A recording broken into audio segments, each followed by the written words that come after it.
बेनामी संपत्ति लेन देन निषेध अधिनियम 1988 की धारा 24(3) के तहत राजस्थान पुलिस ने पहली बड़ी कार्रवाई की है। प्रतापगढ़ के आदतन अपराधी अखेपुर की बगवास निवासी जानशेद खान की 12 करोड़ रुपए की संपत्ति को फ्रीज कर दिया गया। ये 6.74 हेक्टेयर कृषि भूमि है। इसके संबंध में प्रतापगढ़ के तत्कालीन एसपी अमित कुमार ने रिपोर्ट बनाकर आयकर विभाग को भेजी थी। जांच के बाद आयकर विभाग ने प्रतापगढ़ तहसीलदार व सब रजिस्ट्रार को निर्देश दिए थे। साथ ही आदेश दिए कि जानशेद व उनके साथियों की प्रॉपर्टी किसी भी सूरत में ट्रांसफर नहीं हो पाए।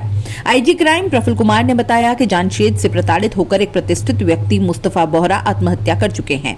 जानशेद और उसके साथी ने मुस्तफा और उसके परिवार को जान से मारने की धमकियां दी थी। संपत्ति पर कब्जा कर लिया, जमीनों की रजिस्ट्री करवा पैसे भी नहीं दिए।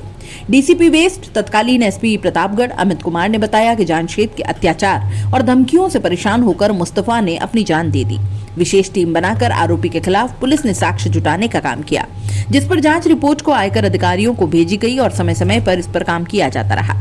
आयकर विभाग ने भी इस फाइल पर काम जल्द शुरू करके अच्छा एक्शन लिया।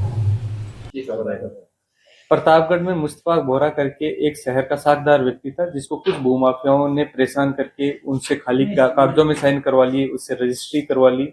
इस तरह उसको इतना प्रताड़ित किया कि उसकी जमीनों पे कब्जा कर लिया। अंत में उस व्यक्ति ने सल्फास खाकर आत्महत्या कर ली। इसी पर पुलिस ने आत्महत्या के उकसाने के मामले में जानशेद सहित उसके साथियों को गिरफ्तार किया था। जब इस मामले का अनुसंधान किया जा रहा था तो ये तथ्य सामने आया कि जानशेद भूमाफिया की एक्टिविटी कई सालों से कर रहा है और वहां के लोगों से इस तरह परेशान कर करके और अवैध धंधों से कमाई हुई प्रॉपर्टी को बेनामी रूप से कई लोगों के नाम करवा रखी है।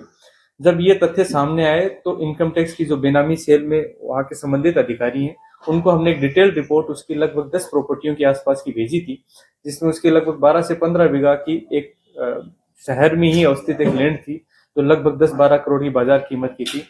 उसको अभी इनकम टैक्स ने उस इस्तेहार पर विचार करते हुए उस प्रॉपर्टी के अटैचमेंट्स के ऑर्डर निकाले हैं। तो किसी भी मामले में इस तरह अवैध स्रोतों से संपत्ति को खरीदना और उसके बाद में दूसरे लोगों के नाम कराना, ये बेनामी प्रोहिबिशन एक्ट है, उसका उल्लंघन है और उसके तहत विधि संगत कार्रवाई पुलिस कर सकती है।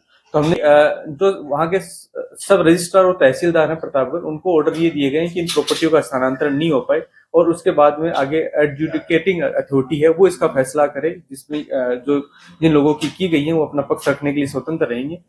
अभी हाल फिलहाल के लिए जो जिस प्रॉपर्टी की मैंने बात की उस प्रॉपर्टी का अटैचमेंट ऑर्डर्स हो गए।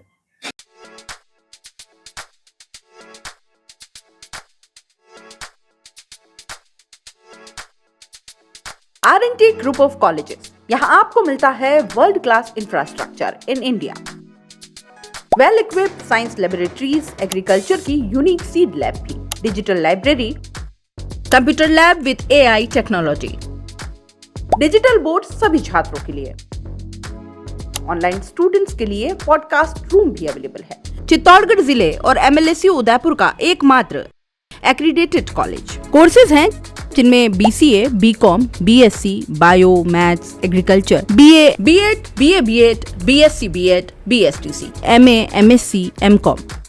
बड़े और खुले ग्राउंड स्पोर्ट्स के लिए, जहां होती है sports activities, training, personality development, student development activities, seminar और कॉन्फ्रेंस फैसिलिटी भी, NCC एक्टिविटीज, ताकि NCC कैडेट के रूप में आप भविष्य संवार सके, देश की सेवा कर सके।